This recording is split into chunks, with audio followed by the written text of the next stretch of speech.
Hello students, chemistry online class में आपका स्वागत है। हम पढ़ रहे थे पर्यावरणीय रसायन और उसमें भी हम पढ़ रहे थे पर्यावरण प्रदूषण यानी शोभमंडल का प्रदूषण। और शोभमंडल का प्रदूषण भी कौन सी अवस्था का? गैसीय अवस्था का। तो गैसीय अवस्था में ही हम पढ़ रहे थे कार्बन के ऑक्साइड। कार्बन मोनोऑक्साइड है। कार्बन मोनोऑक्साइड गंभीर वायु प्रदूषकों में से एक है। यह रंगहीन और गंधहीन है। इसमें इसका न तो कोई रंग दिखाई देता है और न ही कोई गंध इसमें आती है। रंग और गंध नहीं आती है। यह श्वसनीय प्राणियों के लिए हानिकारक है। ऐसे प्राणी जो सांस लेते हैं, जिनमें विभिन्न अंगों और ऊतकों के लिए दी जाने वाली ऑक्सीजन के प्रवाह को रोकने की सामर्थ्य होती है। ये जो गैस है, ये क्या करती है? अपने जो श्वसन तंत्र में जो ऑक्सीजन जा रही है, ऑक्सीजन का प्रवाह हो रहा है, उसको रोक लेता है। यह कार्बन के अपूर्ण दहन के फलस्वरूप उत्पन्न होती है। यानी जब ऑक्सीजन की पूर्ण रूप से उपस्थिति होती है, ऑक्सीजन की उपस्थिति में दहन होता है, उसको ऑक्सीय श्वसन कहते हैं। और कम मात्रा में ऑक्सीजन होती है तब कार्बन मोनोऑक्साइड बनता है और उसको कहेंगे एक तरह का अनोक्सीय श्वसन। और अनोक्सीय श्वसन में तो कार्बन मोनोऑक्साइड और ऑक्सीय में बनता है कार्बन डाइऑक्साइड। तो कार्बन डाइऑक्साइड है वो कम विषैली है और मोनोऑक्साइड है वो ज़्यादा विषैली है। यह कार्बन के अपूर्ण दहन के फलस्वरूप उत्पन्न होती है। इसकी सर्वाधिक मात्रा मोटर वाहनों से निकलने वाले धुएं में उत्पन्न होती है। इस किससे निकलती है? मोटर वाहनों के धुएं से। इसके अन्य स्रोत भी हैं, जैसे कोयला जला रहे हैं या कोई ईंट भट्टा है, ईंधन है, लकड़ी है, पेट्रोल है, वो भी ऑक्सीजन की कमी में कहीं जल रहा हो। हमने ईंट भट्टे का नाम लिया तो वहाँ उसको मिट्टी से ढक देते हैं तो अंदर ही अंदर उसको कम ऑक्सीजन मिलती है, धीरे धीरे जलता है, लेकिन उत्पन्न क्या करता है वो? Carbon monoxide. तो उसके नज़दीक भी कभी सोना नहीं चाहिए। विश्व में पिछले कुछ वर्षों में यातायात के साधनों की संख्या में बहुत तेज़ी से वृद्धि हुई है, जिससे अधिकतर वाहनों का तेज़ी से वृद्धि होने के कारण अधिकतर वाहनों का रख रखाव नहीं होता है, ढंग से उनकी देखभाल नहीं होती है, इंजन वगैरह का काम वगैरह नहीं होता है। तो वो ज़्यादा क्या करते हैं? ज़्यादा प्रदूषक फैलाते हैं। और प्रदूषक नियंत्रण उपकरण है उसको भी काम में नहीं लेते हैं, जबकि सरकार से ये एक प्रमाण पत्र लिया जाता है कि मेरा साधन प्रदूषण मुक्त है। इसके परिणाम स्वरूप अत्यधिक मात्रा में कार्बन मोनोऑक्साइड तथा अन्य प्रदूषित गैसें हैं वो भी उत्सर्जित करते हैं। कौन? ये ईंधन जो गाड़ी मोटर चलते हैं उनसे निकलने वाले धुएं के साथ ही निकलती हैं ये गैसें। आप ये भी जानते हैं कि कार्बन मोनोऑक्साइड विषैली क्यों है? क्योंकि ये हीमोग्लोबिन के साथ ऑक्सीजन की अपेक्षा अधिक प्रबलता से जुड़ जाती है। ऑक्सीजन तो कम प्रबलता से जुड़ती है और मोनोऑक्साइड ज़्यादा प्रबलता से जुड़ती है। तथा कार्बोऑक्सी हीमोग्लोबिन बना लेती है। उसमें तो बनाती है ऑक्सीमोग्लोबिन और उसमें क्या बनाती है? कार्बोऑक्सी हीमोग्लोबिन, जो ऑक्सीजन हीमोग्लोबिन से लगभग 300 गुना अधिक स्थायी संकुल बन जाता है। इससे ऑक्सीजन जुड़ती है उससे भी ज़्यादा 300 गुना ज़्यादा स्थायी है वो। जब रक्त में कार्बोऑक्सी का मतलब CO, तो कार्बोऑक्सी हीमोग्लोबिन की मात्रा 3-4% तक पहुंच जाती है, तब रक्त में ऑक्सीजन ले जाने की क्षमता काफ़ी कम हो जाती है। क्या हो जाती है? काफ़ी कम हो जाती है। और ऑक्सीजन की इस कमी से या न्यूनता से सिर दर्द होने लग जाएगा, नेत्र दृष्टि की क्षीणता या दिखने में कमी हो जाएगी, तंत्रीय आवेग की न्यूनता हो जाएगी, अपनी जो तंत्रिकाएं हैं वो कम काम करेंगी, जो संवेदी तंत्रिकाएं कोई सी उसको उद्दीपन को ले जाती हैं या प्रेरक वापस लाती हैं, तो उस आवेग में कमी आ जाएगी। हृदय वाहिका में तंत्र अव्यवस्था और विसंगतियाँ हो जाती हैं। यानी हृदय की वाहिकाएं हैं ना, धमनी और शिराएं, उनमें भी अव्यवस्था हो जाती है और विसंगति उत्पन्न हो जाती है। यही कारण है कि लोगों को धूम्रपान नहीं करने की सलाह दी जाती है और गर्भवती महिलाओं के रक्त में कार्बन मोनोऑक्साइड की बढ़ी हुई मात्रा क्या करती है, समय से पूर्व, काल से पहले ही या समय से पहले ही बच्चे का जन्म हो जाता है या स्वतः बच्चा गिर जाता है एवं बच्चे में कुरूपता आ जाती है, विरूपण आ जाता है, कोई त्रुटि आ जाती है।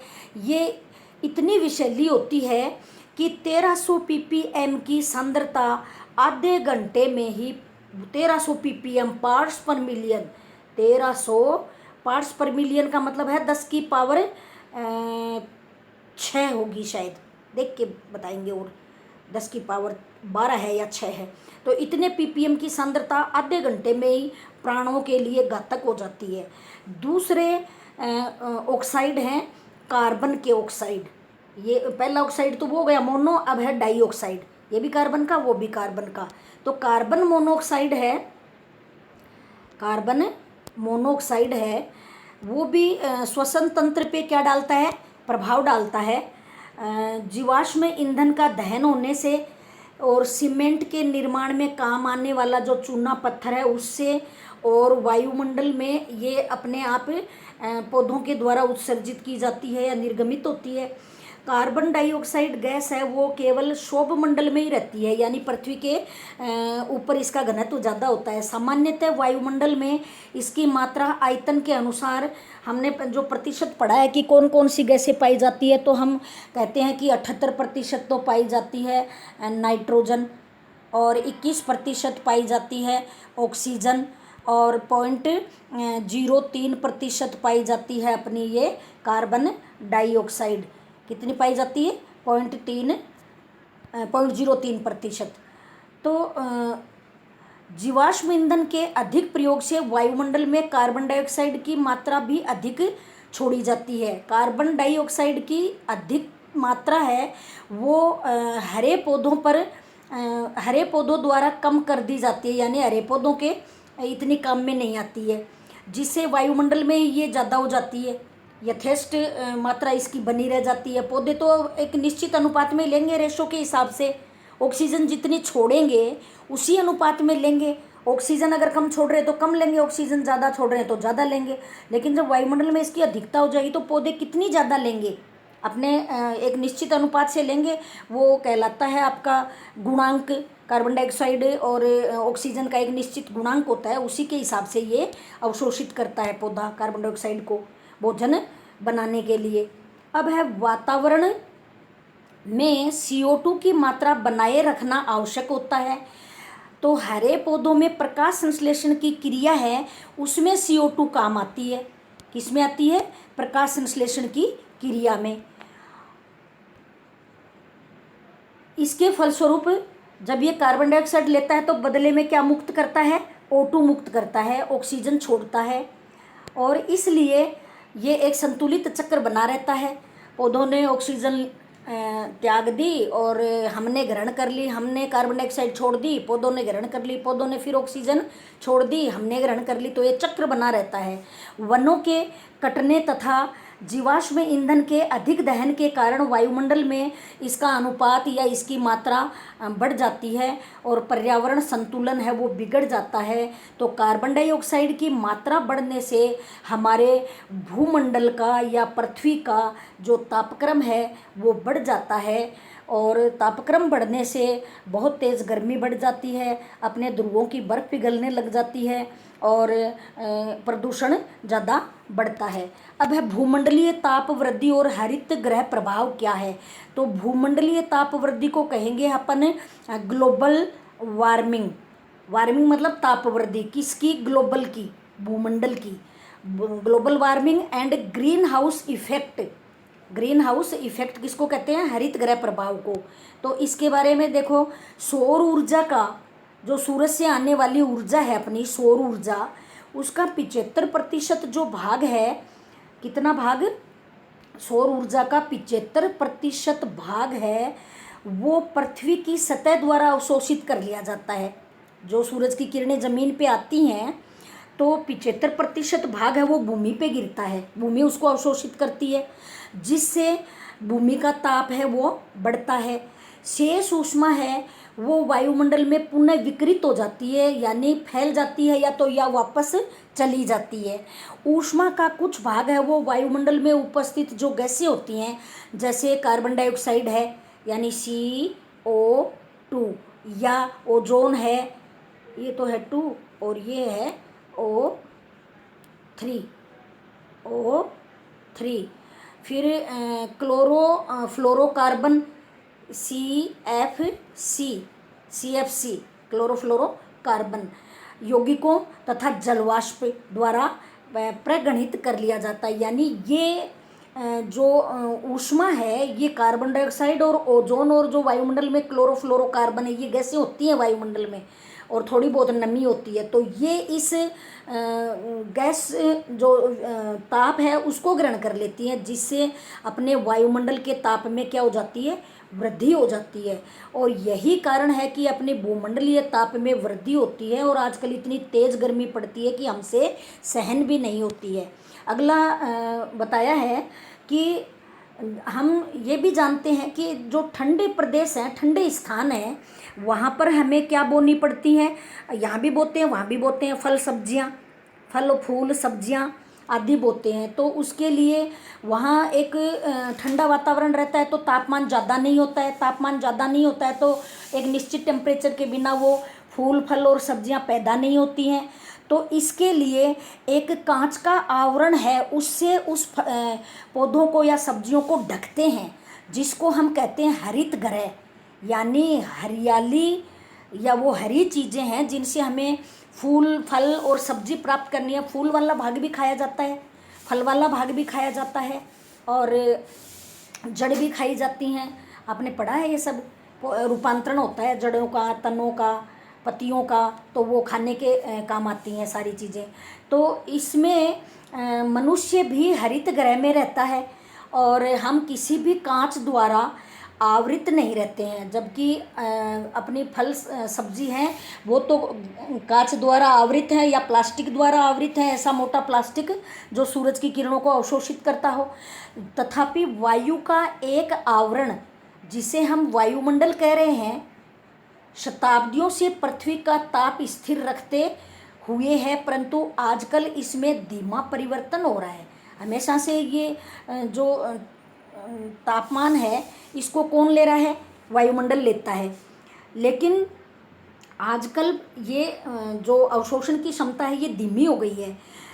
जिस प्रकार हरित गृह में कांच सूर्य की गर्मी को अंदर थामे रखता है, उसी प्रकार वायुमंडल सूरज की ऊष्मा को वायु के निकट अवशोषित कर लेता है तथा इसको गर्म बनाए रखता है, और इसको ही हम कहते हैं प्राकृतिक हरित गृह प्रभाव, क्योंकि यह पृथ्वी के तापमान की रक्षा करके जीवन योग्य बनाता है।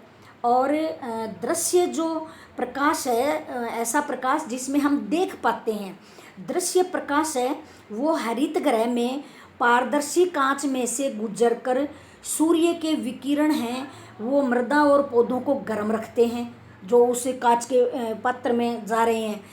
गर्म मृदा तथा पौधे ऊष्मीय क्षेत्र के अवरक्त किरणों का उत्सर्जन करते हैं, ऐसा भाग जो पौधों के काम का नहीं है उसको छोड़ते हैं।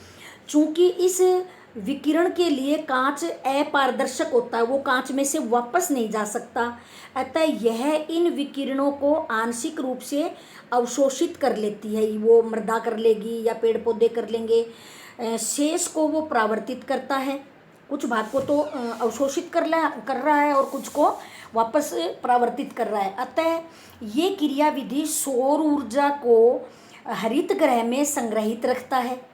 सौर ऊर्जा भी कहाँ रह जाती है, अपने हरित गृह में। इस प्रकार कार्बन डाइऑक्साइड के अणु ऊष्मा को संग्रहित कर लेते हैं। कार्बन डाइऑक्साइड के अणु है वो क्या कर लेते हैं, गर्मी को, ऊष्मा को ग्रहण कर लेते हैं, और ये ग्रहण की गई जो ऊष्मा है अवशोषित या ग्रहण कर लेते हैं, जिससे इसको गर्म बनाए रखते हैं। ये तो हो गया पहले ही अपना प्राकृतिक गृह कहते हैं, क्योंकि ये पृथ्वी के तापमान की रक्षा करके जीवन योग्य बनाता है। और दृश्य प्रकाश हरित गृह में पारदर्शी कांच में से गुजरकर सूर्य के विकिरण हैं वो मृदा या पौधों को गर्म रखने के काम आ जाता है। और गर्म मृदा तथा पौधे ऊष्मीय क्षेत्र के अवरक्त विकिरणों का उत्सर्जन कर देते हैं। और ये विकिरण कांच की पारदर्शिता के कारण किसके द्वारा अवशोषित कर लिए जाते हैं, आंशिक रूप से अवशोषित हो जाते हैं उन पौधे और जमीन के द्वारा। तो ये क्रियाविधि सौर ऊर्जा को हरित गृह में संग्रहित करती है। सौर ऊर्जा वहाँ पे संग्रहित हो गई।